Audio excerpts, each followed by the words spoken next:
Welcome to the Cyber Sangha podcast. Cyber Sangha is a program of free live broadcasts, launched in 2009 by renowned teacher and author Tenzin Wangyal Rinpoche. Join us as we draw on ancient Tibetan wisdom to discover how to connect with our best self and live to our highest potential. The following teaching, How the Body Awakens, from physical relaxation to embodied awareness, was given by Rinpoche on May 12, 2021, as part of a year-long series, A Year of Body, Speech, and Mind. This content is for informational purposes only. Listeners should consult medical professionals for any physical or mental health concerns. Please use headphones and do not meditate while driving or operating machinery.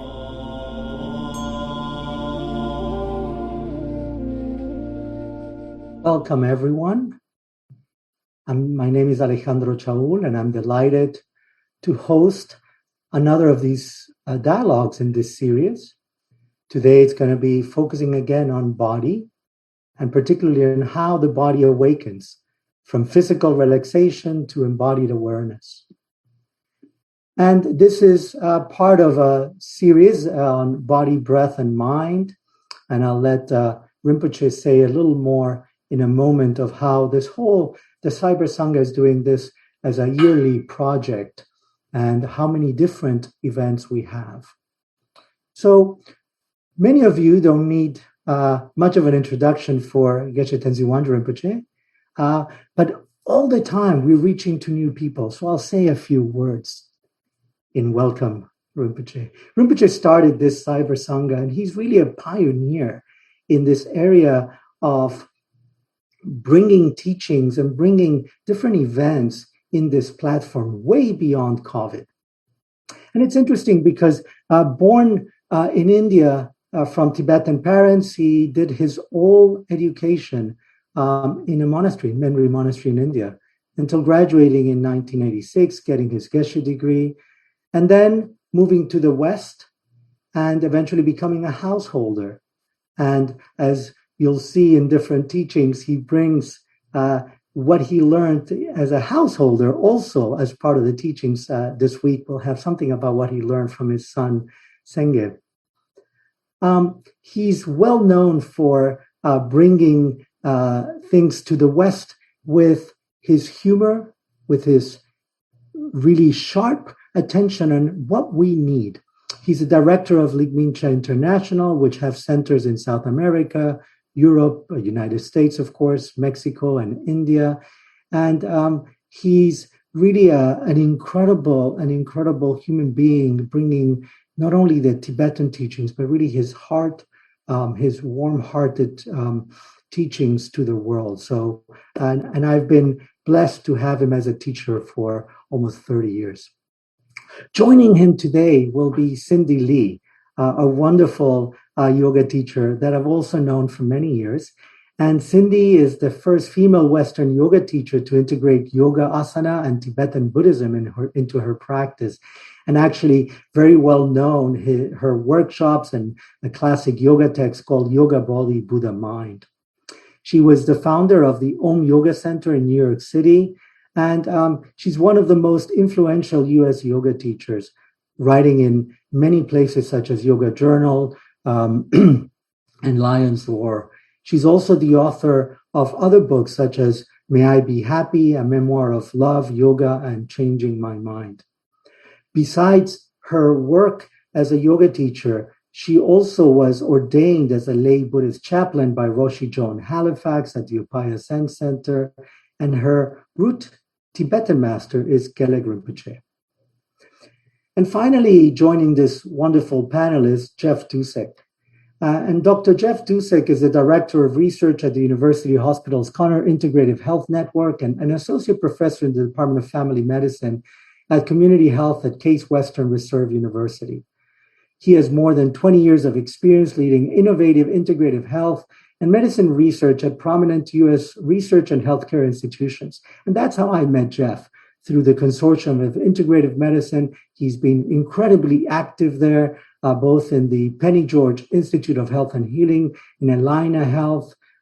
He started actually in the Mind Body Institute with Herbert Benson, and we'll talk about that as well. And he's also at the BraveNet Practice-Based Research Network. He is published in many, many eminent journals, including the Journal of the NCI, of the National Cancer Institute, the Circulations and Proceedings of the National Academy of Science. And his research actually has been featured also in places such as the New York Times, the Washington Post, the Boston Globe, and USA Today, as well as NPR. So welcome, all of you. Thank you for joining us today. So I wanted to turn it to Rinpoche to say maybe a little more about the broader context of Cyber Sangha and what we're doing on body, breath, and mind. Rinpoche. You're muted.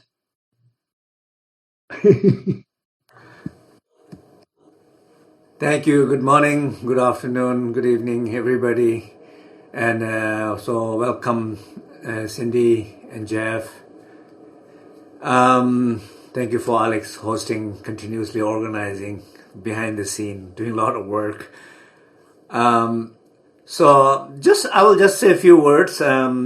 This is a part of our Cyber Sangha initiative that beginning of 2021, we thought it would be really good to have a global practice day. So we thought the full moon will be a wonderful day to do that. It's a 24-hour meditation around the clock, around the world, so that everybody has opportunity to join, be part of this community, connect, and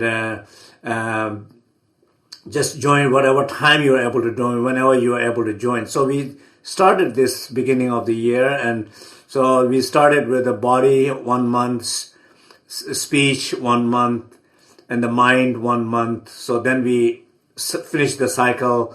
Then this is again going back to the body. So this is a month that we would like to focus on the body. So there are more information on cybersangha.net. We have practice materials, guided meditations, how to do these practices, and when practice will be held. And there are different groups will be guiding the practice around the world. So basically, cybersangha.net, I would recommend people who are interested to join there and get the information to see how you can join. You do have to register, but it's free. So it also every full moon, and there will be always every full moon there will be practice, but there will be always a conversation with experts and also a little teaching that I do on the side every month. So that's all. Thank you, Alex. Back to you. Thank you, Rinpoche. So as those who have been joining in these dialogues before know, and as I told you, Cyndi and Jeff, besides talking about your professional passion and the great skills you bring, I want to always talk a little bit about your personal part. So let's start with that. So let's start with Cyndi. What brought you into this path of yoga, and how from there it opened to so many other things? Okay, thank you, Ale. Thank you, Rinpoche, and it's so great to be here with you guys. Well, it was actually 50 years ago, which I can remember because I went to college in 1971, and this year is my 50th high school reunion. And I went to a small college in Southern California in the early 70s. So it was a time and a place where lots of people were looking at Eastern religions, and my college, if you can imagine, required that we take a PE class. And I just was terrible at PE, like if the volleyball went toward me, I would just go like that. I was terrible at these games. So I took yoga. There was a yoga class, and it was nice, and I liked it, and it was easy, and it was relaxing, and we were doing all kinds of, experiments with drugs, and it was nice to go in the morning after being up all night and do some yoga and then go back to bed. But I had a remarkable teacher. And this kind of a teacher I don't think could be in a college these days, but this teacher taught us purifications. He taught us how to fast. He taught us how to meditate. We went on a retreat in Joshua Tree Desert. All of this was in my first year of college. And I just never stopped doing these practices. But then I moved to New York and I had to get a job. So I talked my way into teaching yoga at a gym. There wasn't even any yoga at gyms in New York in 1978. And I kind of went along like that, trying to become a dancer. But then a friend of mine died, and she was only 39, and at her bedside, people were reading Dharma books, were reading Buddhist books, and it introduced me to that. And then Rinpoche came, Gelek Rinpoche came. And I met Rinpoche, and I just started going to every talk. He didn't live in New York, but he came every week, and I went every week to see him. And he came on Tuesday nights, and on Wednesdays when I taught my yoga class, I started to notice that what he said the night before was coming out of my mouth as a way to teach yoga. And I realized that yoga and the body is the obvious and perfect vehicle for getting to know our minds, connecting to our breath, understanding our habits, recognizing our craving, recognizing our goodness, and all of it. So I asked Rinpoche if it was okay to do that, and he said, "I think you're supposed to do that." Oh, wonderful! Thank you, thank you, Cyndi. Beautiful. Jeff, you're known as a researcher. What brought you both to research and maybe to practice? Absolutely. Thank you, Ali, Rinpoche, and Cynthia, esteemed colleagues. Boy, I hate to follow Cynthia because that was such a much better answer than mine. So when I finished my PhD, it was in neuroscience, and my daughter was just being born, and I was at the point of thinking, do I do a postdoctoral fellowship? Do I look for a job? Do I leave science? And just trying to think of how do I accomplish this. As it turned out, a colleague of mine who had been my office mate at University of North Carolina, Chapel Hill, was in Boston. I just moved to Boston, had said, hey, there's this study going on. They're looking for a PhD who's open-minded and to lead the study. Why don't you come down and talk to the people? So I come down and talk. It was actually about 3 blocks from my house, which was fortunate. And they pitched this idea of a prayer study. And this is to replicate a study that a fellow named Randolph Bird had conducted in the, I guess, early 90s, late 80s. It was to replicate the study, multi-site study, looking at does prayer, distant prayer, by people they don't know, influence outcomes.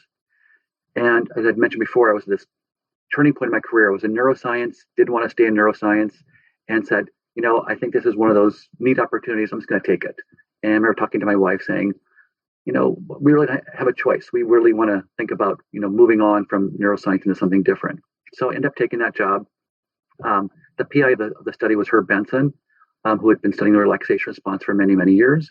And this was a multi-site study that actually I cut my teeth on how to do research.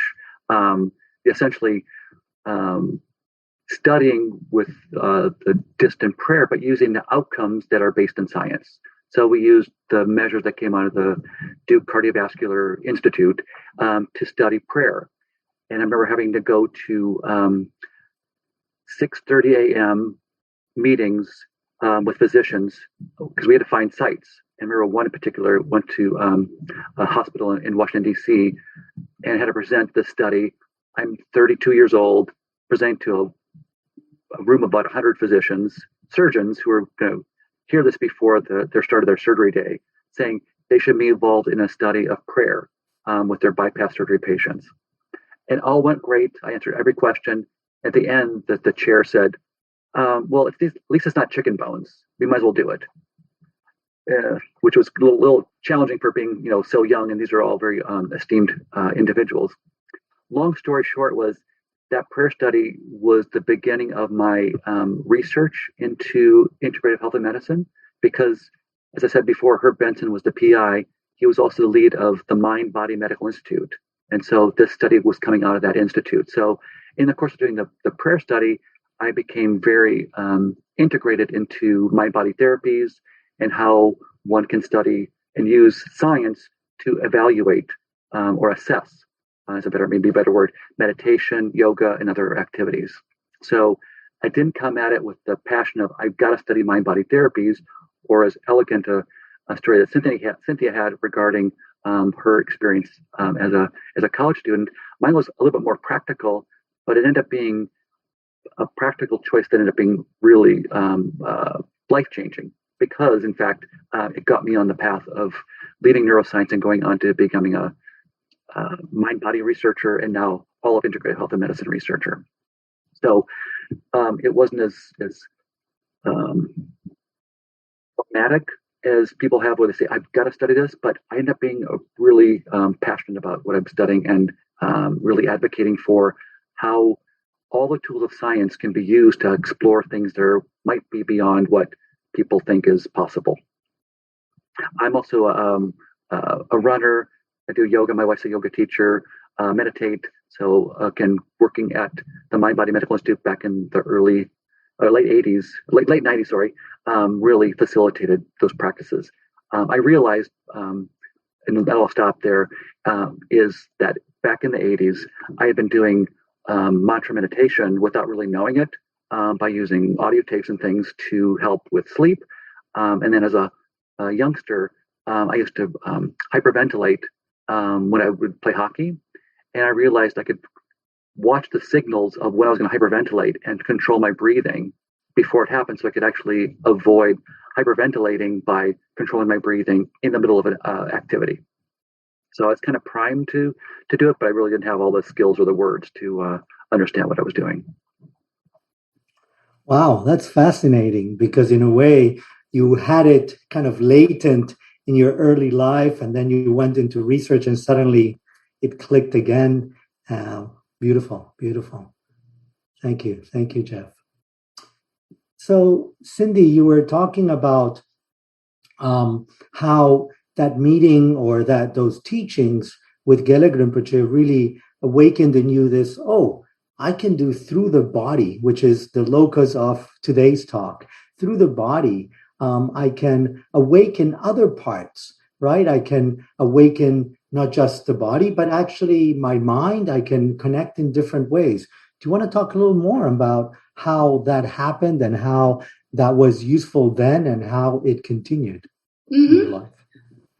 Yeah, I mean, it was interesting because I had a meditation practice already that I learned through the Shambhala Sangha back in the 80s, basic shamatha practice.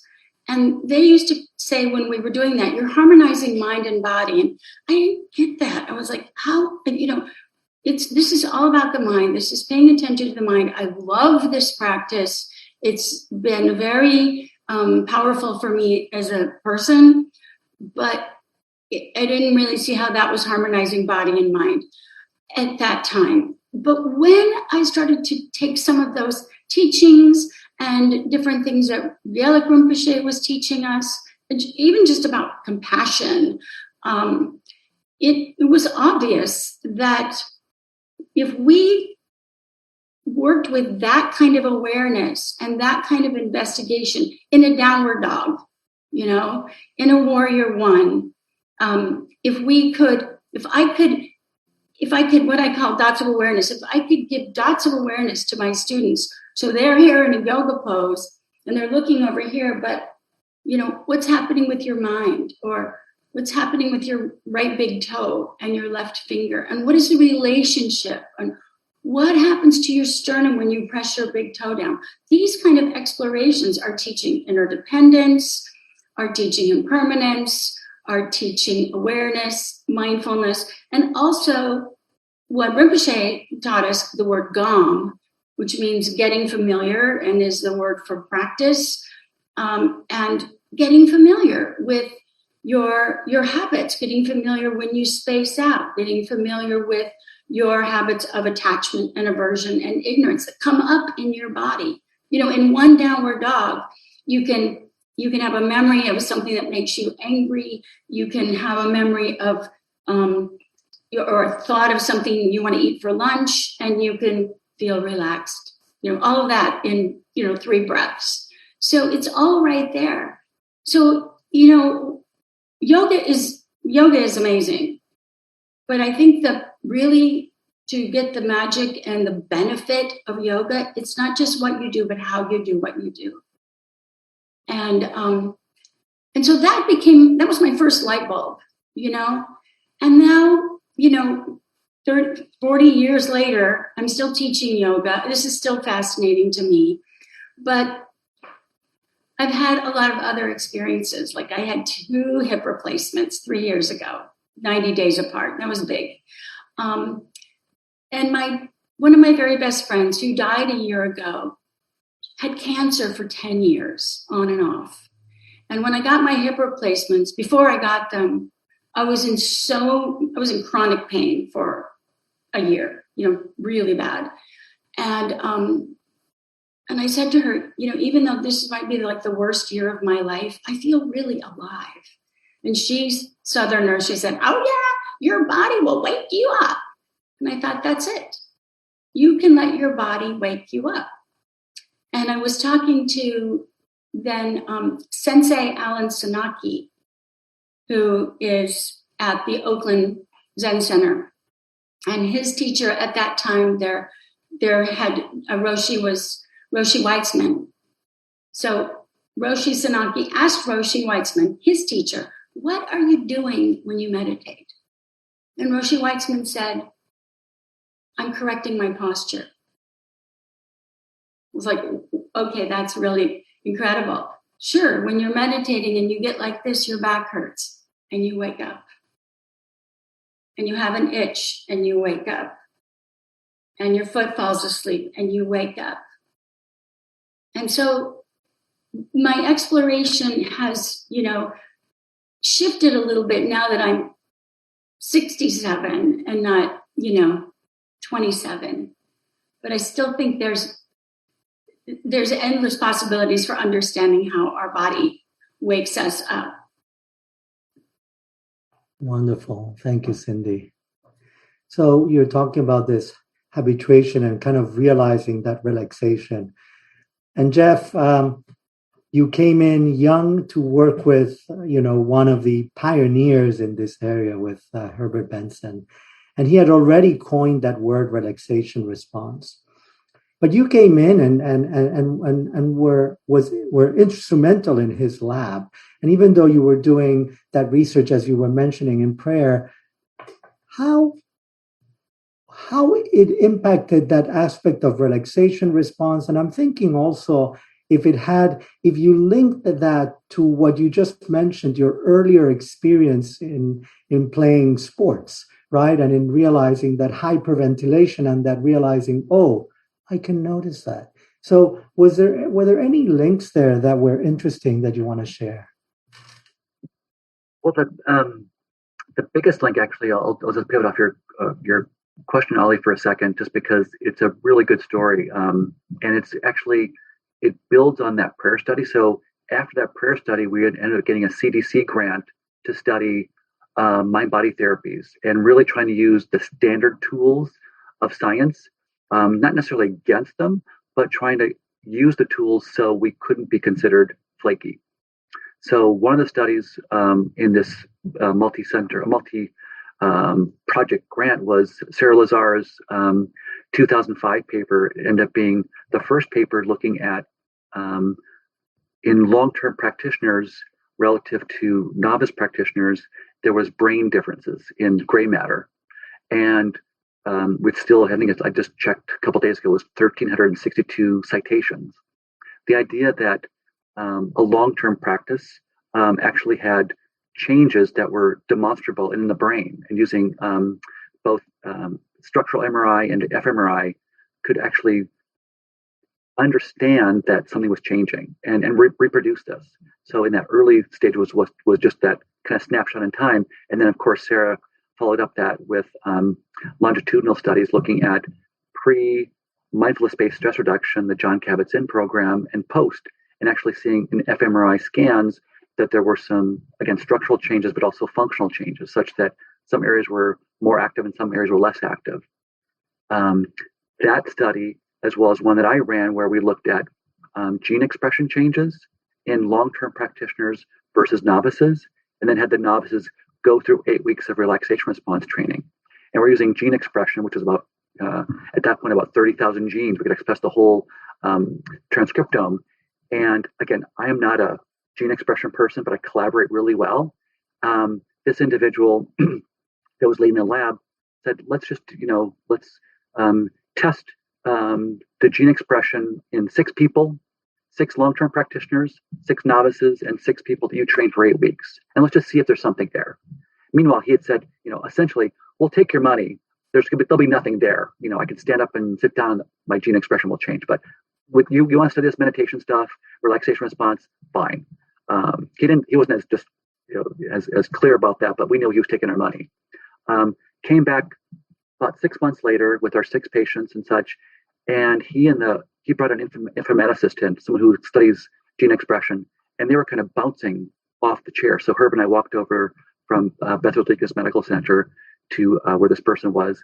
They were just kind of bouncing, saying, "This is crazy. I cannot believe that we're actually seeing something that actually makes sense. You have this idea that you're in a meditative state and you're going to have gene expression changes that we're seeing when you test pharmaceuticals. That makes no sense." So we ended up running the rest of the study. We ended up having about 18 people per group. And as it turned out, the long-term practitioners versus the novices, there were about 1,000, maybe 1,500 genes that were differentially expressed, which just means like a light switch. Some things go up, some things go down. As it turned out, there was a mode that was really important, NF-kappa B, which is a stress pathway. We were actually seeing some changes in NF-kappa B in the long-term practitioners versus the novices. And the people who had 8 weeks of training were not quite at the point of long-term practitioners, but they were seeing some changes that differentiated them from the novices. So the Sarah Lazar work and this work with gene expression really solidified that there was something physiological, biological, real that was happening. It wasn't self-report questionnaires. It wasn't depression going down or anxiety going down. It was changes that were actually happening as people were undergoing a meditative practice, either long-term or short-term. The cool part of the story was Herb Benson had been the earliest associate professor at Harvard Medical School. I think he was age 32, 34. And he had been blackballed by the leadership because he had, as a cardiologist, strove out of the lane of cardiology and was going to study meditation. And he was studying TM at the time and then relaxation response training. He was probably 64, 65.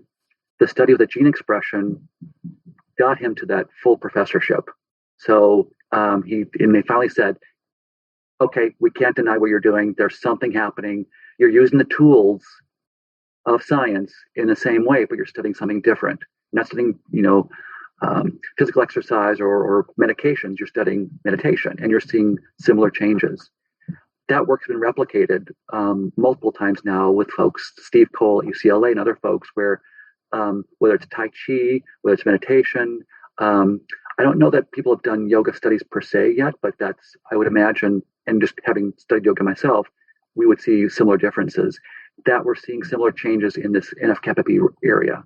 So I forgot what your question was, Ali, but the point being is using science and asking different questions allowed us to come to the table and say these activities that people are electing to choose are changing biology and also changing health. And that really changed the dialogue in at least healthcare, where we're now not thought to be unique individuals, but in fact, how do primary care individuals or cardiologists or other groups move more towards us and we move towards them such that we can actually find what's the best for each individual person to elect. Some like a lot of medications, some like a lot of meditations. And quite frankly, the body can't tell the difference. That is wonderful. That is wonderful, and great to hear that story and how Herb Benson was redeemed actually in academia. So Rinpoche, you come from a very different tradition where you study in these texts, and these texts also say things such as, well, this particular posture, as Cyndi was talking, something awakens. You do a particular you do a posture, and naturally you might see visions, or your breath might change by the way you put your posture. And at the same time, there might be things like, well, this particular posture may diminish your anger, or may diminish your attachment, and so forth. And you became, Rinpoche, as I know, very interested in a little bit like what Jeff is saying, which is, well, these are what our text says. What about, can science actually show similar things? So do you want to tell us a little bit about that aspect of this transition for you? Yeah, so thank you. My journey here is, growing up as in the monastery, we were always, not even though we were not very doing a lot of yoga or like that, but we were very, in meditation, we were always taught about posture, the essential point of the body, the essential point of the breath, the essential point of the mind. So we say, lune, lungne, semne. So these three essential points in that sequence. So in order to have any experience in the mind, you need to have a specific awareness or specific cultivation of prana, or which is related to the breath. But in order to work with prana, you need to have body posture actually supporting that flow of the breath. So the body is somehow, it's a very important part of the, how body is very important support to the prana. Prana is very important support to the mind. Then finally, mind experience. But on the other hand, as I think Jeff and Cyndi both mentioned, that for ordinary people practicing, our body seems like some really, really important. That even when Jeff is talking about gene expression, I mean, you're not, you're trying to find those expressions looking in your body. You're not looking into your extraying your mind or extraying your energy, breath or something like that. You're looking into your body. So the influences of the body, breath, mind, breath, body, it goes back and forth. So, but I do feel, somehow the relationship of these three is really, really important, key, and particularly in the West, that, in our body, for example, our mind seems like always like a bad boss. And our body seems like this miserable employee.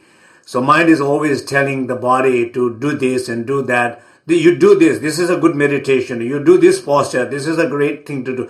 Even you are saying it's a wonderful thing to do, but you're ordering somebody to do. You're pressuring somebody to do. You're forcing somebody to do something they're not capable of doing. They're not able to do. They're not used to do. They are not, basically they're suffering doing it. They're suffering doing wonderful things. But that's not how it's taught.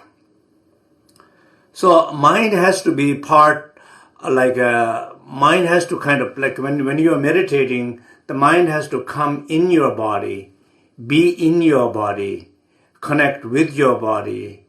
Not mind telling the body to do something specific, things like a posture or this, and it's not ordering system. It's more connecting and being system, that where body becomes more awakened, body becomes more alive, because mind is completely being with it, not ordering it. Yeah. Wonderful, Rinpoche. Thank you. And I'll get back a little more on the research, but first let's go back to Cyndi. And Cyndi, so your work went from yoga to really that interest in hospice. You mentioned also a couple of your friends passing away, particularly someone earlier on that you mentioned. and you did that training with Roshi John Halifax. And one of the things that when we were talking, you mentioned was this value of movement snacks, almost like micro interventions during the day, kind of a physical component of attentional training, how to cultivate wakefulness and integration and mental and emotional nimbleness, which I think was part of your final capstone project there. Do you want to talk a little bit about that? Sure. So in my chaplaincy, you have to do a thesis. And this was my thesis. And I was thinking a lot about the tradition in Zen of doing sitting meditation for approximately, usually at the Yukai Zendo, we would do 25 minutes of sitting meditation and then 10 minutes of walking. And, if you do a sesshin, you do that for 10 hours a day, 12 hours a day. And it's very clear that in that kind of a setting, that if we didn't get up and walk around, even though it's very slow, mindful kinhin, you would just fall asleep in every way. So I tried to find out how this originated. And if anybody's listening and knows, I would love to know. But I think it started with Dogen, Zen Master Dogen, getting the monks up and walking. And so I started to think, during the chaplaincy, Roshi Joan would call on me to lead 5-minute or 10-minute, they called it yoga. But I think to a lot of yoga teachers, it didn't look like yoga. We would just move in very simple ways, turn our head and touch our bodies. And I started to call that grounding touch. So these two things became very interesting to me as actually specific methods for taking refuge in your body, which I think is what Rinpoche was just talking about. Not telling your body, oh, get up and do this, but actually taking refuge in your breath, in your body, in what you're feeling. Kind of the opposite of what some traditions do, or even what I think Buddha was trying to understand when he left the palace and was with his colleagues along the river, sticking pins in their tongues and starving themselves to try and deny the body, actually dropping into the body fully. And so I call them movement snacks, and they're very simple ways to move. And anybody can do it if you think of how the body moves: forward, back, sideways, twisting. If you just do that, you just stand up and did that and sat back down, you would feel refreshed, most of the time. So that's a very simple way that we can wake up the body and cultivate some sense of resiliency. And then it wakes up your whole energy body and your prana. If you add in a little, breathing exercise and some grounding touch, another thing can happen. And this is called third-party induction, I think. But basically, it's about interdependence. And I remember when Thich Nhat Hanh came to New York City one time, and he led a walking meditation, I think like along Fifth Avenue up to Central Park. And zillions of people joined in this walking meditation. And the city was changed that day. Not everybody was in that walk, but there was a quiet, there was a peacefulness, which is his goal, his goal always, that we all felt. So if we can do these practices where we can take refuge in our body and then do it in a way that keeps us integrated and grounded, we'll start to impact those around us. I'd love to do a little grounding touch exercise if there's the right moment today. Sure. Yes, we'll do that. Thank you, Cyndi. And I love these micro snacks in a way, or snacks of for the body. Perfect. And I was thinking, Jeff, I got to know you more when you were at Alina, and I remember that you were incredible, that you were able to convince them on the importance of integrative medicine also by micro interventions. So even though, as you mentioned, you found these long-term meditators had better resilience in many different ways, the way that you incorporate things into practice have a long-term effect both in the brain and in the genes expression, but you were able to show something in the clinic with kind of these micro interventions. Would you like to share a little bit on that? Sure. And I have to give credit to Lori Knudsen, who developed the program. I came in about 4 years afterwards, and she said, we need some data to show that there's an effect. So this is a program where acupuncture, meditation, massage were done at the bedside across the 650-bed hospital. And we being the practitioners, would collect pain and anxiety scores before and after the session. And pretty reliably, we're seeing on this thing called a 0 to 10 numeric rating scale. So 0 is no pain, 10's maximal pain. We see about a 2-point decrease. So people go from either 6 to 4 or 4 to 2, kind of on average, depending on where they are in the hospital. And why it's important is 2 points is actually about 1.4 points, or 1.4 to 1.9 points is what pain medications do, relieve pain. So we're seeing these non-pharmacologic approaches. And some hospitals actually included yoga and other mind-body approaches. We had really a relaxation response meditation, acupuncture and yoga, and finding that kind of regardless of what was done, people that were cancer patients or heart patients or patients in for surgery were reporting a lot of relief of pain, which we just actually published a couple of years ago, is when pain was relieved, it actually cost the hospital less to treat these people, to treat patients. So if we practical, these were free therapies, and partly saying, hey, hospital, this is a good idea to provide these therapies because it actually is going to almost pay for itself. So it's about almost $1,000 saved when pain was reduced. So again, practically, if you're going to grow this, free services are really nice, but you can't support them. One other pivot I've made more recently, again, this could be done with meditation, but in this case, it's acupuncture, is in the ER. So in fact, we have just a study going on across 3 ERs across the country, university hospitals, Vanderbilt, and University of California, San Diego. It's funded by the NIH. And I actually just meeting with the team this morning. We just started the current study about 2 weeks ago. And we have a 45-minute or 30-minute acupuncture session in the ER, which is not quiet, not calm, not conducive to anything but chaos. But these acupuncturists are happening in there, and we've shown over the past years we're getting about 2-unit decrease in pain, which we hope will avoid unnecessary pain medications. But the other part is patients come in very, very anxious. And the idea of having someone provide a treatment, and then again, this could be meditation as well, in a different study, anxiety and pain are both going down. So the patient is calming themselves. They're actually not coming in hyper aroused like they come into the ER, but they're actually getting down to a point where they actually can communicate better.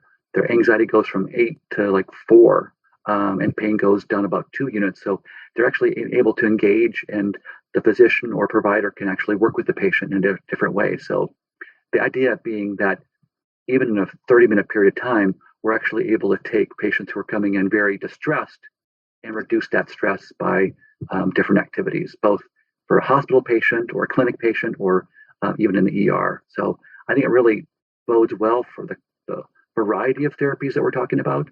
And Cyndi, colleagues of mine in New York City were doing yoga at Beth Israel Hospital in the cancer ward and finding similar results. So again, having people who were thought to be not good candidates for yoga, doing yoga because it is obviously a very important mind-body practice. So they were actually able to look at pharmaceutical usage and note that in that case, the yoga was influencing in positive ways less pharmaceutical usage because the patient's own body was helping them to recover.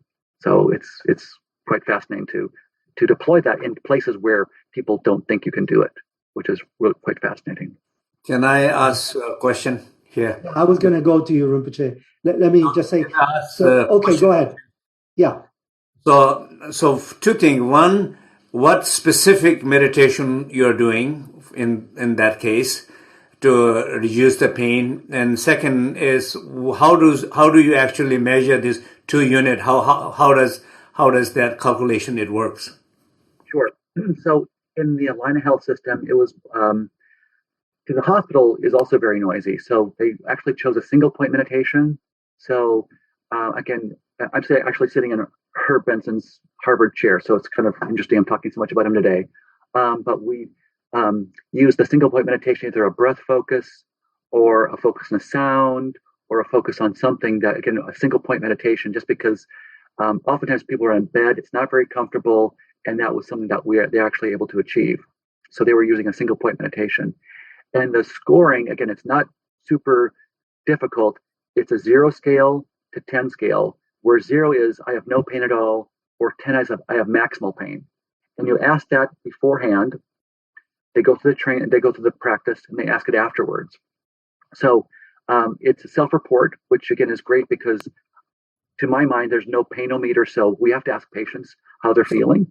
So when you ask, then so you're saying pain medication usually the effect of the pain medication is 2 unit down, so meditation is affecting the same level. And we just published a paper a month ago where we control for pain medication. So people kept saying, Jeff, you're just taking credit for pain medications. So we now, with the electronic health record, know when someone's had a pain medication. So we're saying it's not the pain medication, it's the meditation, it's the massage, it's the acupuncture. All these are working. So it's not a good news for the pharmaceutical companies. It isn't. However, I'm not anti-medication because some people need it. So I'd like the idea, can we partner with you and get people to go on one less medication? And then, of course, we like to get them lower, but I don't want to have conventional medicine be mad at us. I want to say, how can we work together? But you're right. It's not good for I'm just joking. Yeah, meditation and medication can be actually, they don't have to be an odd couple. They could be actually work together. So, Rinpoche, I mean, I have so many questions that come to mind. Cyndi wanted to say something. Oh, sorry, I didn't see that. Cyndi? Thank you. I just wanted to share that when I had my 2 hip replacements 3 years ago, I only took a pain pill each time. And that was it. My body woke me up, and it was scary and it was very vibrant, but it was completely manageable because of my practice. I could do yoga and meditate, even though I could hardly walk. So I don't know how to measure that, but that's what happened. 1 pill's a good measurement. That's pretty low. So you measured it. Yeah, I don't like, actually I feel a lot better when I meditate. If I don't like taking pills, and whenever I do, I just feel a lot of yucky side effects. So, meditation is my medication. And it has but better it's not side an effects. aspirin either, it's just a life. Yeah, wonderful. So, Rinpoche, I wanted first to come back to this awakening the body. And of course, you have a book called Awakening the Sacred Body, that are these ancient practices, but again, brought into ways that we can do them in a simpler way. And again, as Jeff was saying, and in the areas, we've done research with that, particularly with Lorenzo Cohen, who Jeff knows very well at MD Anderson. And these are also ways of bringing it into specific ways and dealing with, amongst other things, pain.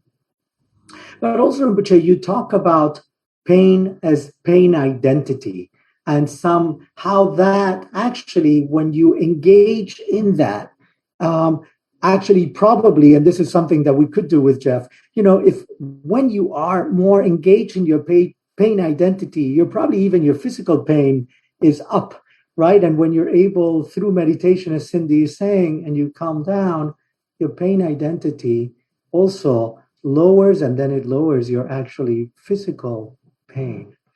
So Rinpoche, you use this word pain, both pain body, pain speech, pain mind. How it came to you, and do you want to expand on that? Yeah, so it's not, it's already there before. I just trying to phrase it in a way that it will be and emphasize it more, because I think you think about in general in terms of the Buddhism, the most important thing is identity disorder. So it's problem of identity. And we are always in the spirituality, we always talk about self-realization, finding yourself.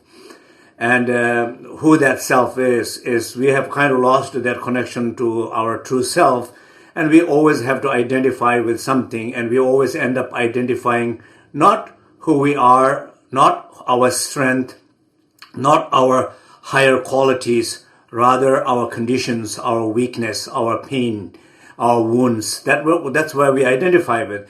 And the mind which identifies with that is the mind which is the bad boss that I was talking about. So very unhappy, very bad, very stressed out, a boss coming in the office and driving everybody crazy in the office, right? Imagine that. So your mind is bad boss and is driving every cell in the body crazy. But that when that boss is completely kind of relaxes itself, it loosens up itself, it goes in your body, it rests in your body, in the stillness of your body, it kind of merges together with your body, it becomes almost invisible, almost one. And then what happens? Body has its own capacity to heal by itself. It has its own way of opening where it needs to open, generate cells, different cells where it needs to generate. It knows how to do it. Imagine our brain, right? If your crazy mind is in charge of your brain, you're dead. But if your mind is take a break, let the brain do its own work, then brain does better work, body does better work. So I think this sense of being, this is what I was saying earlier, it's really like coming in your body, being one with your body, and instead of always looking at, ordering it, telling something, I think that relationship needed to be better. That bad boss to the employees, that relationship needed to be better. Yeah. Wonderful, Rinpoche. And I think actually, by the way you bring the Tsalung practices in Awakening the Sacred Body and other places, in a way, that's what you're doing, right? You're allowing the body to take charge and let the bad boss to calm down a little bit. And then the body kind of awakens even that, or transforms even that bad boss. So, Cyndi, I know you wanted to share with us a short micro moment of practice. So maybe this would be the moment. Okay, wonderful. This is you can do this standing or sitting, and this is what I call grounding touch. I taught it to nurses from Columbus, Ohio, and also I taught it to all the chaplains at the St. Christus Hospital in Santa Fe, and they found it to be quite a useful micro intervention. I think it's going to be about, a minute, maybe 2 minutes. So place one hand on your chest and one hand on your belly. You can close your eyes or open as you like. Tune in to the feeling of warmth from your hand on your body, your two hands. Feeling of a little bit of weight on your body. Feeling of the movement of your breath under your hands.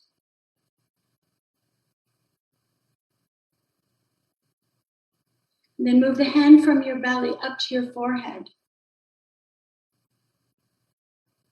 Let's tune into the feeling of touch, of warmth, of weight. And whatever you notice is fine and interesting. Bring the hand from your chest around to your lower back.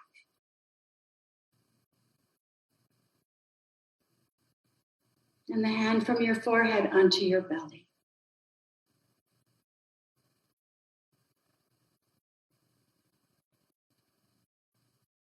Bring the hand from your back onto the center of your chest.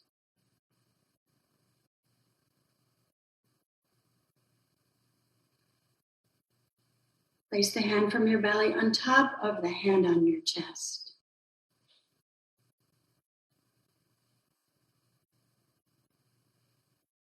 And slide your hands apart so they're almost doing a prayer hands, 1 inch between your palms.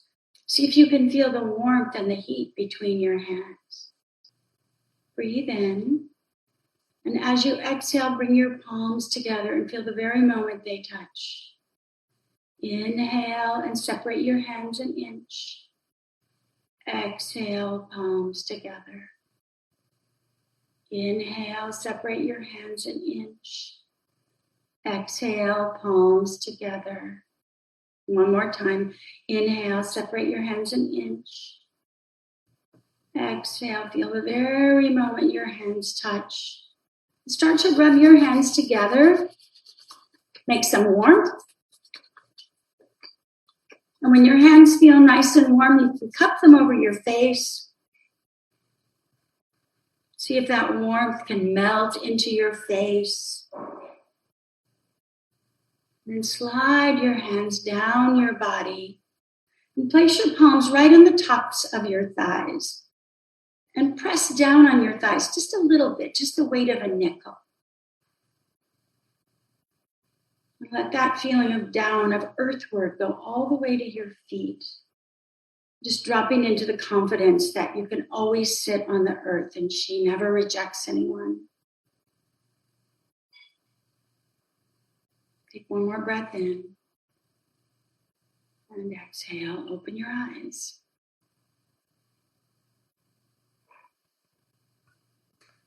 Thank you, Cyndi. Thank you. That was beautiful. So as we start wrapping up, Jeff, anything that you want to add to this conversation as a way of closure? Anything that maybe that you learned from this conversation, or anything that you want to add that I didn't get you to ask? No, I mean, I so appreciate all of the thoughts and stories brought up today. It reminds me, and as a researcher, one of my passions is I look to providers, practitioners for insights. And I ask, what are you seeing changing in your patients? What are you seeing changing? Because my goal is to study what's happening, and the providers have those insights over thousands of people they're interacting with. So it reminds me that we have to reach out together. Researchers who may not be as in tuned, open-minded researchers need to collaborate with people who are practitioners, because that's where you get the magic, and collaboration is key. So just to remind researchers to be open-minded, and then also to have practitioners such as yourselves to reach out to researchers and say, hey, I think I've seen this. Could we work together? It might be a kind of fun way to proceed. Wonderful. Thank you. Thank you. Cyndi, any last words? What's coming to mind is that I just want to invite everybody to, make friends with their body. And we are really good at not doing that. We're really good at this idea of resiliency, which is sometimes defined as if you're bent or twisted out of shape, you can rebound back to your original shape. And I think that a lot of us are kind of messed up by that. Like, if I could get back to how I was in high school, if I could, if I could lose those, 5 pounds, if I had longer legs, if I had, if I was taller, if I was shorter, if I was younger, if I was thinner, if I was larger, and just being, letting go of that bad boss and very gently and slowly starting to connect to your body, just even by touching it. If you like to run, maybe you could take a slow walk one day. I learned to drive by my dad taking me to the mall parking lot and driving really slow. And then we went on a side street, and now I'm all grown up and I can drive on highways. So this process is slow, and it's about curiosity and friendliness. And if we can be that way to ourselves, we can be that way with other people. Beautiful. Thank you. Remind me, one of our teachers, Isolnes Lunto Tempanima, used to say, slow is good. So. Rinpoche, any last words for today?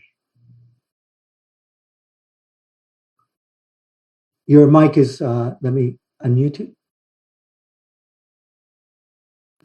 So first of all, thank you, Jeff and Cyndi, joining us here. I think very inspiring. And I'm sure our audience have learned a lot. So, nothing very specific comes in my mind right now. I think the only thing is, I was just thinking that, as Jeff mentioning about the pain reducing 2 unit down for free, and people are spending billions of dollars for pain reduction medicine. I think it would be really nice to promote this free medicine to all the world, to everybody who is in pain this very moment, and also maybe having a little bit more conversations about it, because we have done some research about pain reducing, and I think I would like to maybe share that at some point. Alex, if you can share that. Mark and Barbara's doing research here in California, and our approach of the practice is slightly different, but either it's a single pointed or bringing the warmth that we are trying to bring. As Cyndi was mentioning about the hand, we talk a lot about the bringing the warmth toward the pain, the awareness toward the pain, the openness toward the pain, the connection toward the pain, different qualities toward the pain. These energetic qualities are actually like the medicine to reduce the pain. So I think I thought that would be nice that in one given moment we have 1 million people practicing free pain medication. I'm sure there's more than 1 million in pain right now. So that's the dream. Thank you. Thank you. Thank you, Rinpoche. Thank you, Cyndi. Thank you, Jeff. I think that's great. And I also take that on that aspect of collaboration, Jeff. I mean, I was thinking, if we imagine a simple exercise like what Cyndi did, if some Rinpoche would do, and we have a Likert scale, right, 0 to 10, for them to do before and after. And I'm sure we'll get those 2 or 3 points down. And as Rinpoche says, what an impact that will be in the world. So thank you. This has been so enriching. It's always so nice to see you. I want to let our audience know, as Rinpoche was saying, go to cybersangha.net for our next events on full moon and his teachings. In terms of the dialogues, the next one will be on breath, and we'll have Richard Rosen, who has written on pranayam, a yoga teacher also, and Judith Simmer Brown, who's a researcher at the Osher Institute, and also researching aspects of how through the body, both in terms of movement, but also in terms of eating, how things can change. So looking forward to see you. That's going to be June 1st at the same time. So thank you, everyone. Thank you, Milos and Daniel and all team for helping with the technical issues, and have a great day. Thank you. Bye. Thank you for listening to the Cyber Sangha podcast. If you'd like to learn more about Cyber Sangha, visit us online at cybersangha.net.